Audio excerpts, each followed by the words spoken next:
Bismillahirrahmanirrahim. Assalamualaikum warahmatullahi wabarakatuh. Alhamdulillah. Allahumma salli wa sallim ala sayyidina Muhammadin bil lisani jami'ati fi hadratil wasi'ah.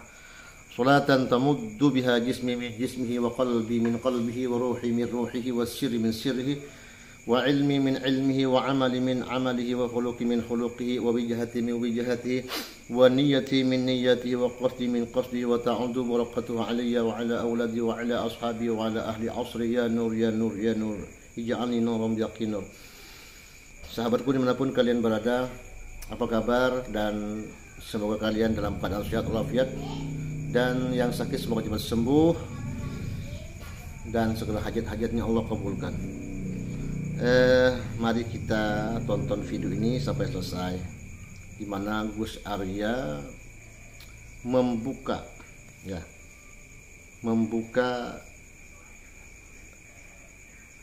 tentang sepak terjangnya para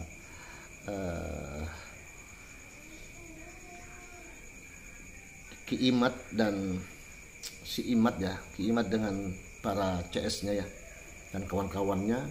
Apa tujuannya mereka membatalkan nasab?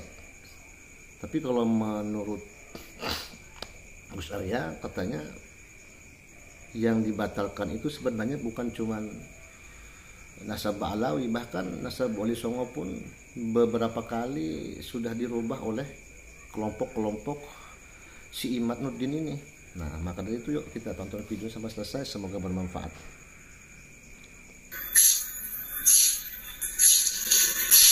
Assalamualaikum warahmatullahi wabarakatuh. Waalaikumsalam warahmatullahi wabarakatuh. Persis masalah kasus-kasus sebelum mau dinaikkan itu diangkat di tahun 2012. Soal nasab ini sudah dari dulu sebetulnya, cuman nggak terkenal karena orang sudah nggak mau, udah males saja, udah nggak mau bahas masalah nasab. Ya, dulu itu masih masa bodoh aja masalah perihal nasab. Dari 2012 ya, hari ini meledak. Wali Songo itu dirubah. Nggak, ini sebetulnya bukan masalah Ba'alawi yang diharamkan silsilahnya, tetapi Wali Songo itu sendiri, terah keturunan Wali Songo yang meyakini dirinya adalah keturunan Wali Songo pun nggak tahu bahwa sesungguhnya leluhurnya itu sudah dibelok-belokkan, sudah dicengkok-cengkokkan sama silsilah sesuai dengan kepentingan mereka.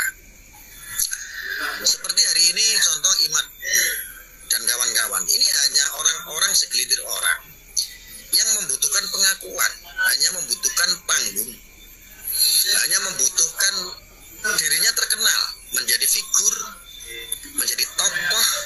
Ya. Terus gorengan-gorengan tentang makam palsu itu hanya kepentingan dan untuk membunuh karakter seseorang, kehormatan seseorang. Lalu untuk terkait masalah jatman itu politik yang ada di jatman sendiri menghendaki seperti itu. Jadi di setiap lini itu ada unsur-unsur politik. Imad urusannya politiknya adalah bercengkok kepada mastermind dan kawan-kawan itu. Kepentingan-kepentingan yang berkaitan dianggap benar, berkonsorsium dengan orang-orang yang memiliki kepentingan, termasuk mereka ingin punya tujuan untuk menghancurkan Nahdlatul Ulama, para penumpang-penumpangnya. Terus termasuk di Jatman, di dalam Jatman sendiri ada politik Jatmannya, ditumpangi oleh mereka yang dibahas kita di PBNU. Ada kelompok-kelompok orang yang berpolitik 5 tahunan dalam politik PBNU. Ini sudah urusannya adalah politik kepentingan dan pengaruhan. Anda, kita, saya termasuk ini menjadi korban dari para pembodohan yang mereka lakukan demi cuan, demi sesuap nasi, demi pamor, demi dikenal orang banyak dengan cara-cara nista membodohi umat. Agama sudah cukup digunakan, dimanfaatkan oleh kelompok-kelompok mereka. Yang namanya penistaan agama adalah sesungguhnya kelompok-kelompok seperti itu. Yang namanya menjual agama sesungguhnya adalah kelompok-kelompok seperti itu.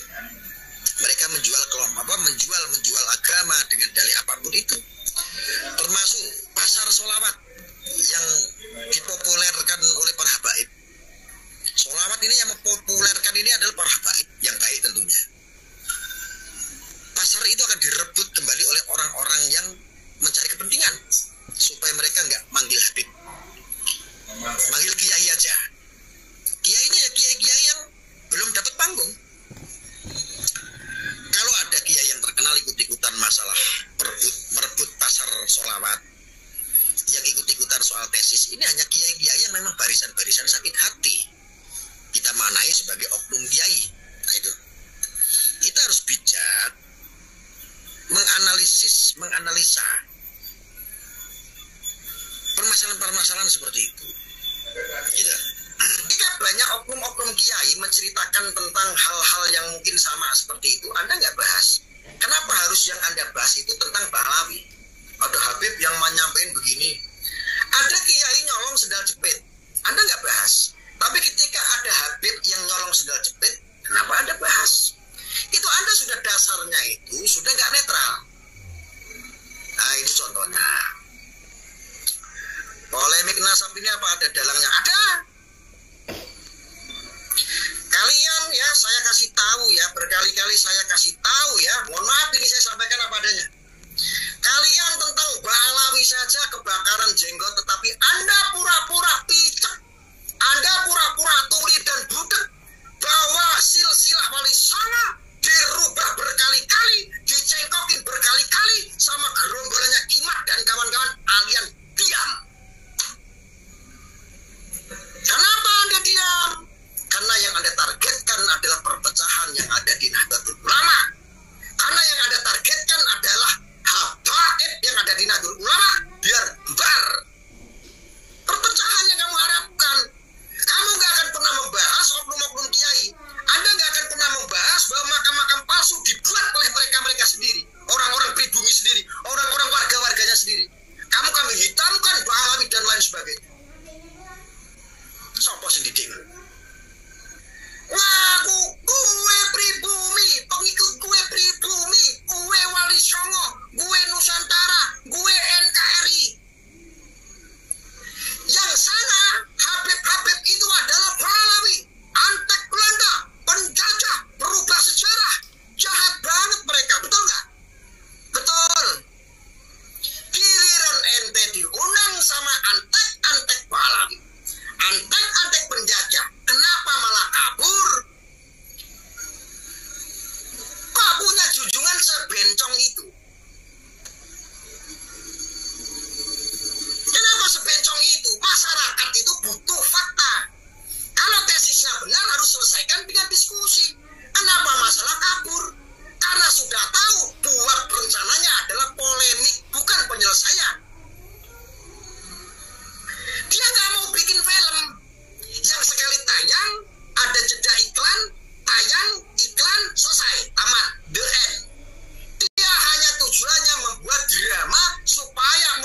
Mukimat jumlahnya nggak ada 1 juta, paling 20.000. Itu pun saya nggak yakin ada. Hanya penggiat-penggiat medsos yang nonton di YouTube berpindah-pindah aja, orang yang sama, dibantu sama buzzer rebut namanya.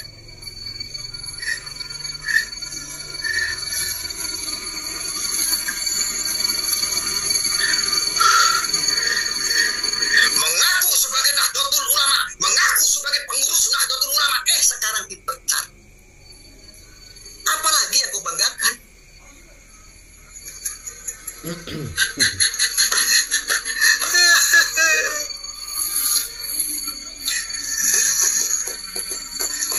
Ayo silakan sangkal pakai data fakta sejarah. Data fakta sejarah itu didiskusi, bukan di sini. Kenapa kabur?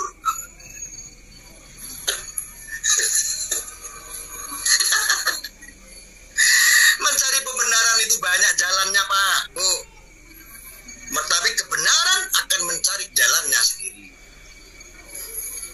Kebenaran belum tentu ketika disuguhkan kepada Anda mau. Tetapi kalau pembenaran, kalau Anda cuma mencari pembenaran, seharum apapun bunga itu, tetap orang yang mencari pembenaran saya anggap sebagai lalat, yang sukanya adalah kecomberan. Karena lalat dia akan pernah suka ke bunga, dia akan lebih mencroknya ke comberan. Itulah lalat yang busuk-busuk, dia suka. Yang wangi-wangi lalat gak suka.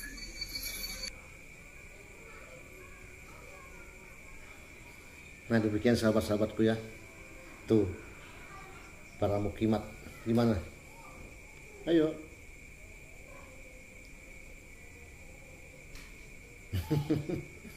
Tak berani kan? Tak berani. Soalnya mereka itu hanya beraninya itu cuman di medsos saja, kata Gus Arya, begitulah.